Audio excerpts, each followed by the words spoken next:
Hello guys, मैं BP Singh विद्या coaching के इस यूट्यूब चैनल पर आपका स्वागत करता हूं। हम लोगों ने टेंस की स्टडी लगभग कर ली है और आज मैं एक नया टॉपिक लेके आया हूं, वॉइस। बहुत इम्पोर्टेंट टॉपिक, न केवल एकेडमिक स्टूडेंट्स के लिए, स्कूल के लिए, बल्कि किसी भी कॉम्पिटिटिव एग्जाम के लिए बहुत इम्पोर्टेंट टॉपिक है वॉइस। तो हम लोग आज वॉइस को देखेंगे कि क्या बेसिक कॉन्सेप्ट हैं वॉइस के। वॉइस की स्टडी करने से पहले आपसे निवेदन है कि अगर आप चैनल पर नए हैं तो चैनल को सब्सक्राइब कर लें, जिससे कि अगला वीडियो जब भी अपलोड हो आपको नोटिफिकेशन प्राप्त हो सके। तो आइए देखते हैं वॉइस। वॉइस है क्या और कैसे वर्क करती है। तो जब वॉइस की बात करें, वॉइस वाची, हिंदी में इसको वाची बोलते हैं, यह भी एक प्रकार का सेंटेंस है। सेंटेंस को किसी भी स्टेटमेंट को कहने के कई तरीके हो सकते हैं। तो वॉइस भी क्या है? एक मैनर है किस सेंटेंस को कहने के लिए, है ना। तो ये it's a kind of sentence. अब इसकी बात करें तो वॉइस दो प्रकार की होती है। एक होती है एक्टिव वॉइस और दूसरी होती है passive voice. Active voice, passive voice की बात करें तो एक्टिव वॉइस क्या है? A voice in which the subject of the sentence plays important role, where the subject of the sentence plays important role is called passive active voice. जहां पर कर्ता महत्वपूर्ण भूमिका प्ले करता है वो एक्टिव वॉइस होती है। और पैसिव वॉइस क्या होता है? ऐसे सेंटेंस जहां पर कर्ता को प्राथमिकता न देकर कर्म को, ऑब्जेक्ट को प्राथमिकता दी जाए, उसे हम पैसिव वॉइस कहते हैं, है ना। उसे हम कर्मवाच्य कहते हैं। तो पैसिव वॉइस और एक्टिव वॉइस क्या है, आप समझ गए। एक्टिव वॉइस में कर्ता महत्वपूर्ण होता है, कर्ता को प्राथमिकता दी जाती है, जबकि पैसिव वॉइस में कर्म को प्राथमिकता दी जाती है ना। और हिंदू मैथोलॉजी के अनुसार तो कर्म को ही प्रधानता हमेशा दी गई है ना। तो यहां पैसिव वॉइस में क्या होता है? पैसिव वॉइस में कर्म को प्रधानता दी जाती है। अब एक्टिव वॉइस जो हम लोग अभी टेंस पढ़ रहे हैं, तो हमारा सारा का सारे सेंटेंस किस में थे? एक्टिव वॉइस में थे। तो ये एक चीज आती है आपकी जो एग्जाम में आता है, वो एक्टिव वॉइस से पैसिव वॉइस में चेंज करना या पैसिव वॉइस से एक्टिव वॉइस में चेंज करना। ये दोनों चीजों में से कुछ भी पूछा जा सकता है। कभी कभी चीजें ऐसी होती हैं, आपको ऐसा सेंटेंस मिल जाता है हिंदी में जो पैसिव वॉइस में हो, तो उसको ट्रांसलेट करने में बच्चों को प्रॉब्लम होती है। तो हम लोग इसमें वॉइस में दोनों चीजों को साथ में लेके चलेंगे। एक्टिव वॉइस का हिंदी स्ट्रक्चर क्या होगा, इंग्लिश स्ट्रक्चर क्या होगा, पैसिव वॉइस में हिंदी स्ट्रक्चर क्या होगी और उसकी इंग्लिश स्ट्रक्चर क्या होगा, ये दोनों चीजें हम लोग साथ में देखते चलेंगे। तो अब आते हैं हम लोग सीधे पैसिव वॉइस पर, क्योंकि एक्टिव वॉइस लगभग जो हमने टेंस की स्टडी की है वो टोटली एक्टिव वॉइस है। तो हम पैसिव वॉइस पे आते हैं। तो पैसिव वॉइस में आने से पहले हम लोग क्या करेंगे कि पैसिव वॉइस बनाने के कुछ फंडामेंटल रूल्स हैं, उनको जानते हैं। तो कुछ इंपॉर्टेंट रूल हैं, some important rules related to passive voice, है ना। कुछ इंपॉर्टेंट रूल हैं पैसिव वॉइस से रिलेटेड, उनको जान लेते हैं। तो एक तो बात ये हुई कि पैसिव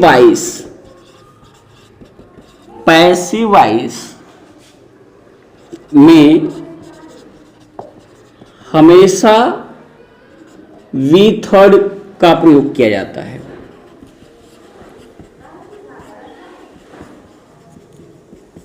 बहुत बेसिक बातों को लेकर मैं चल रहा हूं। पैसिव वॉइस में हमेशा वर्ब की थर्ड फॉर्म का प्रयोग किया जाता है। दूसरी बात करें तो आता है कि पैसिव वॉइस में बी की वर्ब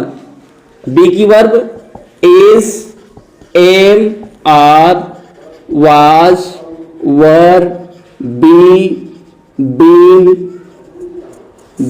का प्रयोग किया जाता है।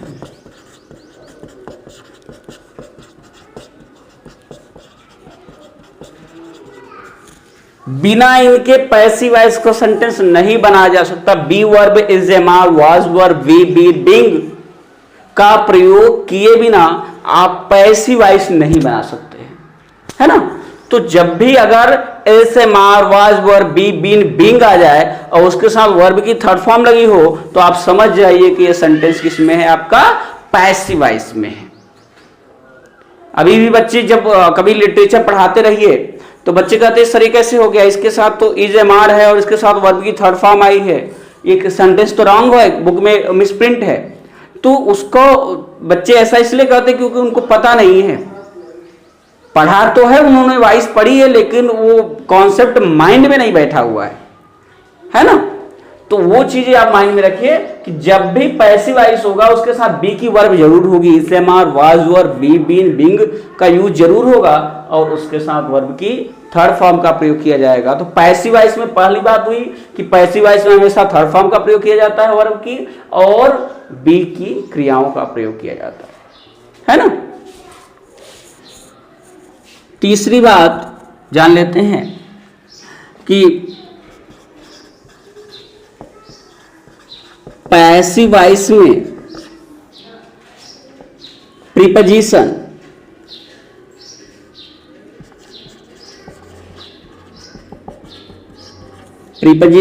बाय का प्रयोग किया जाता है। मैं बेसिक चीजों को लेकर चल रहा हूं।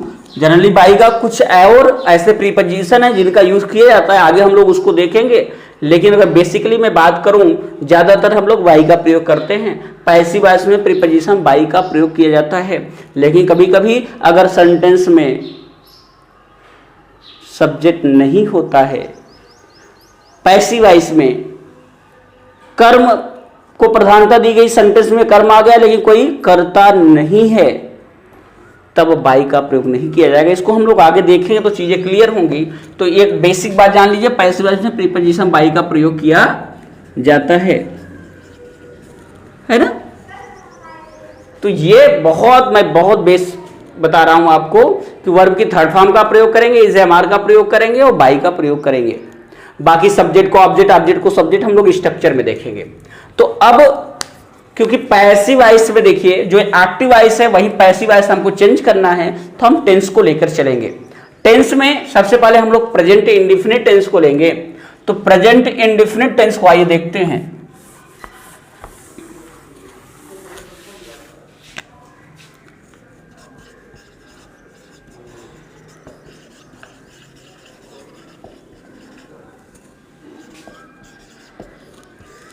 प्रेजेंट इंडेफिनिट टेंस को जैसे हम लोगों ने पढ़ा था, हम लोगों ने एक्टिव पढ़ा था। इसका एक्टिव हम लोगों ने पढ़ा था कि कर्ता आएगा, इसके बाद कर्म होगा, इसके बाद क्रिया होगी और क्रिया में लगा रहेगा ता है, ती है, ते हैं, ताहूं,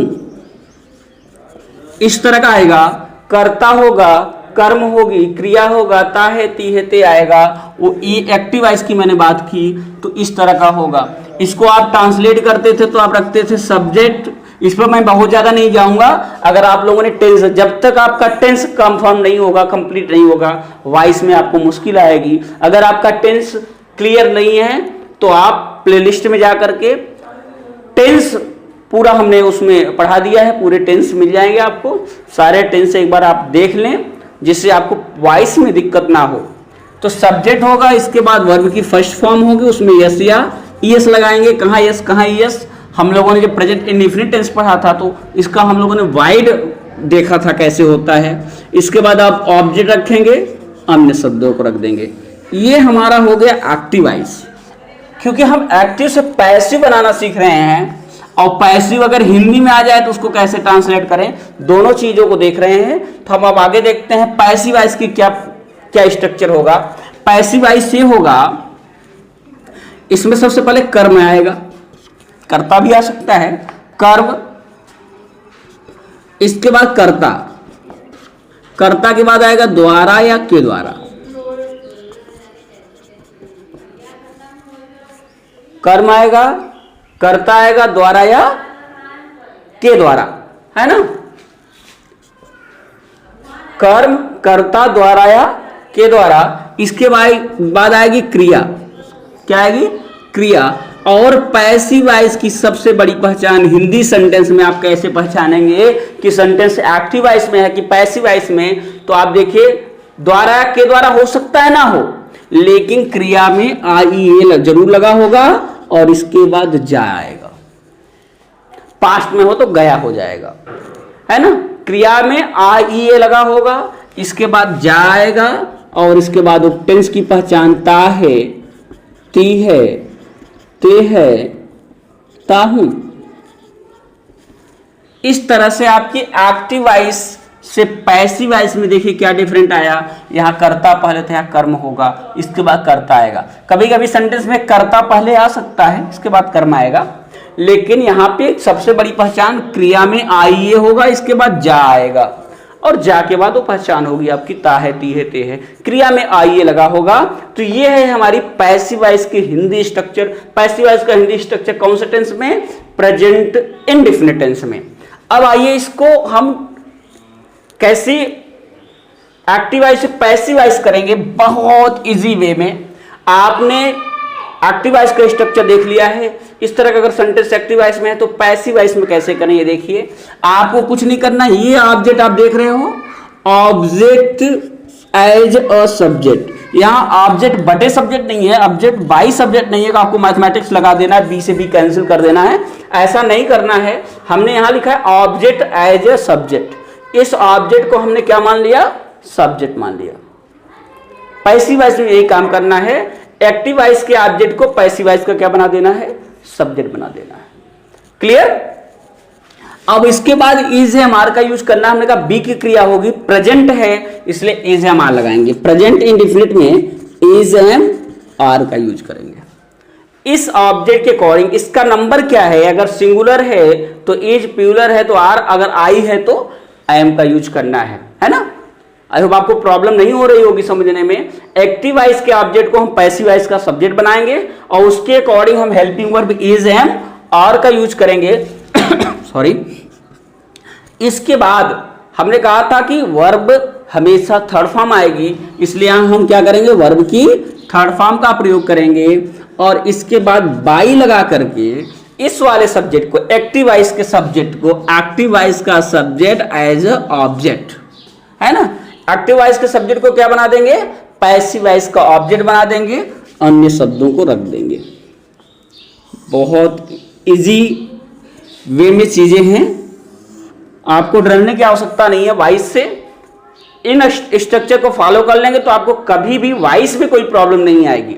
हमने कहा कि एक्टिव वॉइस का स्ट्रक्चर ये था, इस तरह का आपको सेंटेंस है तो सेंटेंस में ऑब्जेक्ट ढूंढिए, ऑब्जेक्ट को पहले रख दीजिए, इसके बाद helping verb is am are. Object आपका सिंगुलर है तो इज, प्लूरल है तो आर, आई है तो एम लगाएंगे। इसके बाद वर्ब की थर्ड फॉर्म रख देनी है और वर्ब के जस्ट बाद बाई प्रीपोजिशन का यूज करके इस सब्जेक्ट को आप ऑब्जेक्ट बना देंगे। इसके बाद अन्य शब्दों को रख देंगे।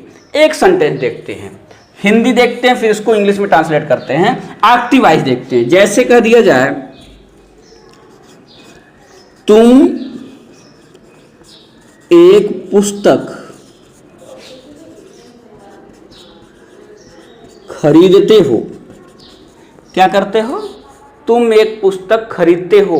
ये देखिए प्रेजेंट इंडेफिनिट टेंस है, खरीदना है, ता है, ती है, ते है, खरीदते हो। प्रेजेंट इंडेफिनिट टेंस है, स्ट्रक्चर सामने है, ट्रांसलेट करेंगे हम लोग। पहले इसका एक्टिव वॉइस बनाएंगे। खरीदते हो कौन, तुम की इंग्लिश यू। खरीदेंगे इंग्लिश क्या होती है, बाय। क्योंकि प्लूरल नंबर है इसलिए एस आई एस नहीं लगाना है। यू बाय, तुम खरीदते हो क्या, अ बुक। बहुत छोटा सा सेंटेंस लेके स्टार्ट कर रहा हूं। यू बाय अ बुक, तुम एक पुस्तक खरीदते हो। हमने देखा कि हमको सब्जेक्ट मिल गया, वर्ब मिल गई, ऑब्जेक्ट मिल गया, अदर वर्ड कोई सब्जेक्ट नहीं, कोई कुछ नहीं है इसमें। अब हमको क्या करना है, इसको पैसिव वॉइस में करना है। अगर एक्टिव वॉइस से पैसिव वॉइस सीधे ट्रांसफर करना हो तो आप बड़े आराम से कर लोगे। तो क्या हो जाएगा, इसमें ऑब्जेक्ट क्या है, अ बुक, तो अ बुक को आप बाहर करोगे, मीन्स ऑब्जेक्ट को सब्जेक्ट, ऑब्जेक्ट को सब्जेक्ट। ऑब्जेक्ट कैसे पता चलेगा, क्रिया से पूछिए, क्या खरीदते हो, क्या, अ बुक, अ बुक हो गया। Got it? चीजें क्लियर हैं? हमने किया अ बुक, है ना। इसके बाद अब ये सिंगुलर है इसलिए हमने क्या कर दिया, यहां इज लगा दिया, अ बुक इज।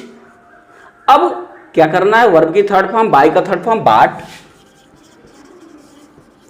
पार्ट क्या लगा देना है, बाई। यू सब्जेक्टिव केस है, ऑब्जेक्टिव केस में यू ही होता है, तो ये आपका हो गया, a book is bought by you, a book is bought by you, एक पुस्तक।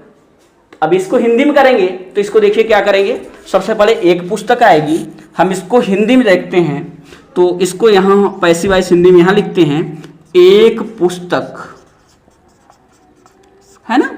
इसके बाद कर्म कर्ता तुम है, ऑब्जेक्टिव केस में जाएगा तो तुम्हारे हो जाएगा, एक पुस्तक तुम्हारे द्वारा खरीदी। हमने कहा था क्रिया में आई आएगा, यहां देखिए खरीदी ई आ गया, खरीदी। इसके बाद जाती है। अब देखिए एक पुस्तक तुम्हारे द्वारा खरीदी जाती है, तो इस तरह का सेंटेंस आ जाए तो आपको परेशान नहीं होना है। सेम इस तरह का स्ट्रक्चर होगा, खरीदी जाती है क्या, एक पुस्तक, अ बुक, क्योंकि जाती है खरीदना है, जाती है प्रेजेंट इंडेफिनिट टेंस है, तो क्या करेंगे, इज एम लगाएंगे, क्योंकि अ बुक है इसलिए इज हो गया, a book is bought by you, एक पुस्तक तुम्हारे द्वारा खरीदी जाती है। ये मैंने आज प्रेजेंट इंडेफिनिट टेंस का एक्टिव वॉइस से पैसिव वॉइस कैसे चेंज करें, सिर्फ अफर्मेटिव सेंटेंस आपको बताया है ना। अफर्मेटिव सेंटेंस बेसिक चीजें, पूरा का पूरा वॉइस, पूरे जितने आपके वॉइस में जितना भी है पूरा का पूरा आपको मिलेगा। और एक दो एग्जांपल और देखते हैं, इसको इरेज कर देते हैं, अगर नोट करना तो आप लोग इसको नोट कर सकते हो, हटा देते हैं।